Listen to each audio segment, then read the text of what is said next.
a year ago, you had looked at 5 major themes, but now a year on, you've done more work. Things have obviously changed. There's been the COVID. A year ago, you'd said, actually, I think we're on the verge of one of the 5 really big transitions, and it was almost like an oracle what you were possibly foretelling. But now a year on, what are things looking like now? What do you see the big question? Well, I think we've had the biggest disruption in the history of our industry, and we're going to go through a period of rebuilding. And the question that naturally arises is, how do we rebuild this industry in the best way possible? The question that really excites me around this is, as Effie said a moment ago, how are we going to meet the energy needs of the future while taking out all the CO2? And this is the core question, behind Thunderset Energy. I'll just kind of tell you the story a little bit as background. Running one of the largest energy teams in the City of London over the last few years, I noticed this shift of people thinking, the way we're going to do an energy transition is we're going to take all the capital out of the energy industry.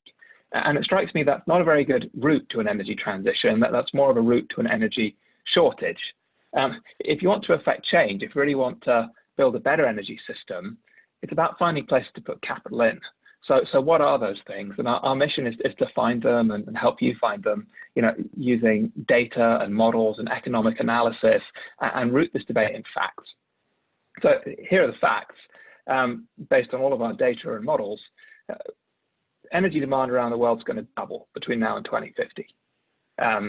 This is because of people in the emerging world using more energy, not as much energy as we use, but more than they are today. We can't stop this train, but we can decarbonize the world's energy system. The most economical, lowest cost route to an energy system is going to need a CO2 price of around $70 a ton. And for that $70 a ton, we can decarbonize the entire world energy system. Here's the breakdown. About 20% of that comes from ramping up renewables.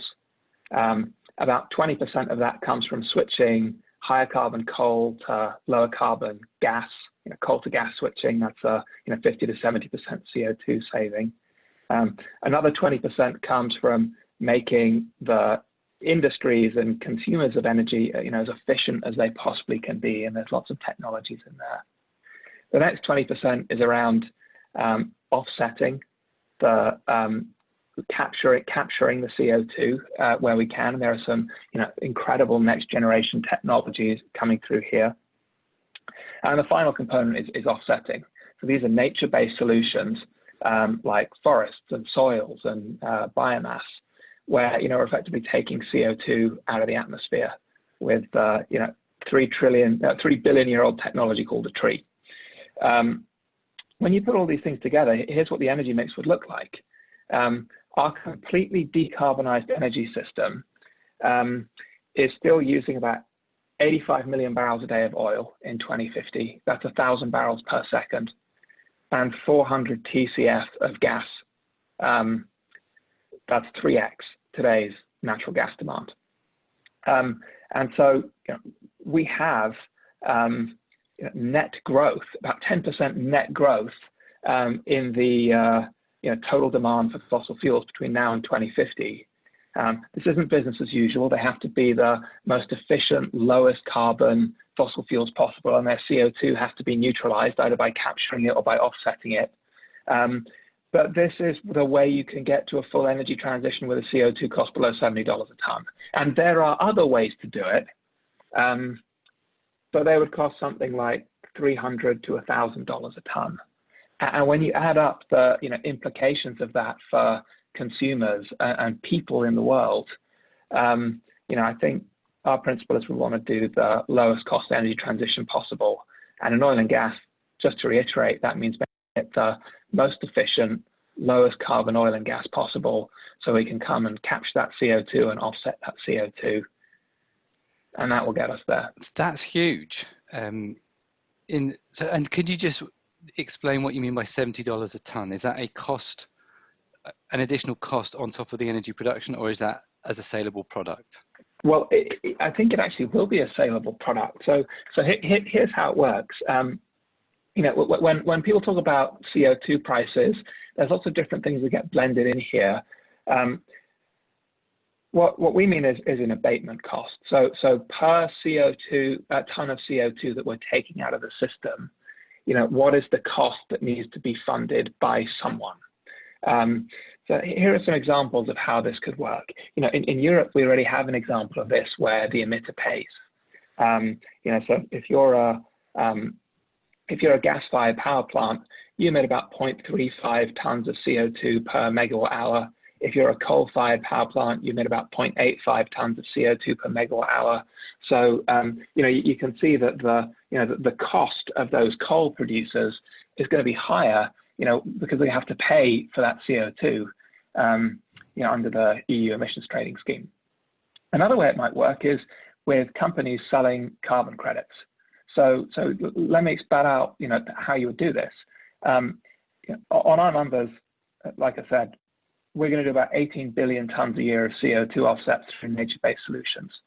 So here's how this works in practice. We take an acre of land that is currently pasture land or fallow land, and we reforest it. And when you plant forests on this land, you know, the typical forest will absorb somewhere between 5 and 9 tons of CO2 per acre per year, depending on the type of tree you plant. You can take those CO2 credits from that extra carbon that's been locked up in those trees, and you can package it up and then you can sell it. You have to verify it, and there are some, you know, wonderful digital technologies around that. You have to package it up, and you know, there are companies looking at how you would do that.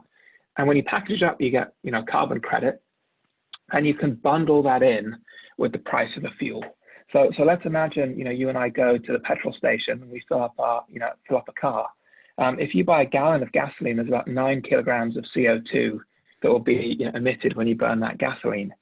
And so you could buy 9 kilograms of CO2 credits alongside that gasoline, and you'd effectively have a product which is decarbonized gasoline. Now, at a $50 per ton CO2 price, that would add about 50 cents a gallon to the cost of gasoline. And if you think that in the UK, you know, we're already paying something around $7 a gallon when you factor in all the taxes, you know, actually this is not a huge increase. And when you compare it to other technologies, it's the lowest cost way to decarbonize heat or electricity or transportation fuels. Okay, but just in a fag packet estimate, not that we smoke fags anymore, but 18 billion tons of CO2 a year at 9 tons an acre per year, you need 2 billion acres planted. We've actually got 3 billion acres in our model.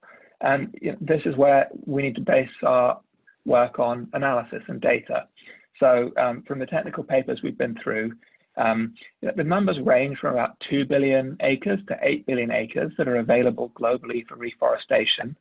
Okay. I think we can actually do you know, higher than this through changing land use. You know, one of the things around this is you know, technologies in the agricultural space. You know, in the US, for example, we can free up 450 million acres that are currently used for grazing by shifting to, you know, technologies like precision engineered proteins, where you grow, you know, milk protein in a laboratory or in an industrial fermenter at 50% efficiency rather than in a cow at 4% efficiency. And so, you know, these things are coming through. There are ways you're going to increase the amount of land available, but I don't think that 3 billion acre estimate is unreasonable at all. Actually, we've got a country by country breakdown of how we would get there.